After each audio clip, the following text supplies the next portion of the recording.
y'imari n'imihigo y'umwaka. Uyu mwaka turimo guhiga no wa 2026-27. Iyo bivuze igenamigambi, ingengo y'imari n'imihigo, biba ari ibintu bikomeye cyane kubera ko turi mu baturage, ubundi ni ibyifuzo by'abaturage kubyo mwifuza ko leta ibafasha, ariko tukazabigeraho dufatanije kugira ngo namwe bibateze imbere. Murabyumva? Birumvikana? Ni ibyifuzo byanyu. Icyo twebwe rero tubikoza, turabikusanya, hanyuma tukabihuza n'ubushobozi igihugu gifite, tukabishyira kuri gahunda nk'uko meya bivuze, bigashyirwa mu bikorwa. Bimwe tukabishobora mu mwaka umwe, ibindi tukabikurikizaho mu myaka ikurikiye. Muri uyu mwaka twaje kwifatanya n'akarere kanyu ngo tubagezeho ibikubiye muri gahunda y'iterambere meya bikoze, yaba iry'imyaka 5 y'akarere, DDS y'akarere imyaka 24-29.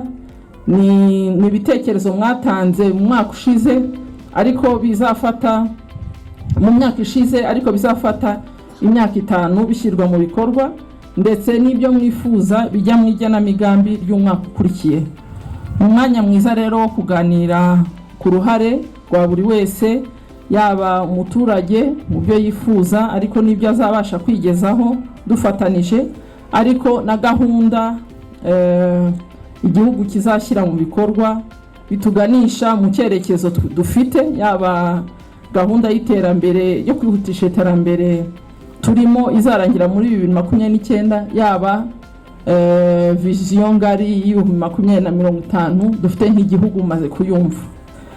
Turashimira rero uruhare rw'abaturage mu ishyirwa mu bikorwa by'izi gahunda, uko tugenda twiteza imbere, yaba ibyo twumvise meya yavuze twagezeho, harimo ibintu byinshi byiza, ndetse twasuye bimwe abaturage bagiye bigezaho, ariko byanakoze ku mibereho myiza yabo, bibateza imbere.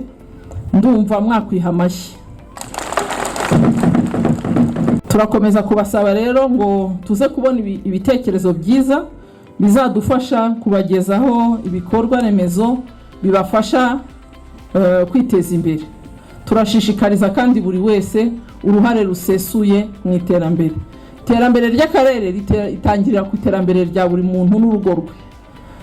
Iyo umaze umwaka ubona ntacyo wiyongeyeho mu rugo rwawe, burya urimo kudindiza urugo, ariko uridindiza n'iterambere ry'akarere.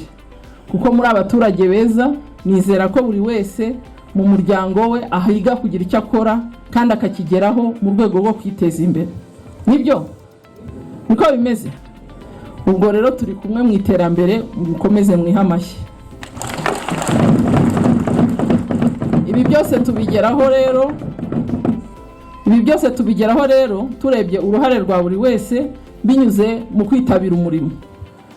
Twasuye exposition iri hariya, ariko na buri wese hano tumuhagurukije yatubwira umurimo akora n'uburyo yiteza imbere mu murimo, uburyo bunoza, bwaba ubuhinzi, bwaba ubworozi, byaba ibindi byo ari byo byose dukora umunsi ku wundi, kugira ngo tuzagere kuri cya cyerekezo twifuza, yaba icyerekezo 2050 cyangwa se n'icyo tuba twihaye mu gihe gito nk'umwaka cyangwa imyaka 5 nk'uko bikurikirana.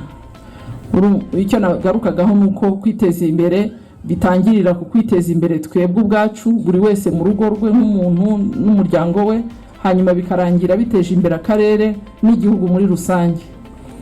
Nka leta izakomeza gufasha mu bikorwa abaturage batishoborera. Ubundi ibikorwa bya leta birazwi, ni amazi, ni umuriro, ni imihanda, ni ibitaro, mwabyumvise meya bigarutseho ni byinshi, amashuri, mwabonye n'inzego z'umutekano n'umutekano murawufite. Iyo rero abantu bafite umutekano ntacyo batageraho, sibyo? Turawubyaza umusaruro mu bitekerezo byiza muri buduhe, hanyuma mu bushobozi tuzabona tubashe gukora byinshi byiza binoze biduteza imbere. Namwe nk'abaturage icyo mutwizeza ni ugukomeza kubibyaza umusaruro ndetse no kubibungabunga. Imbaraga muzashyira mu murimo bizatuvana ubwacu, ingo zacu mu bukene, bizatugeza ku rugero rwiza rw'iterambere, ariko nk'uko nabivuze bizageza n'akarere n'igihugu ku iterambere rirambye.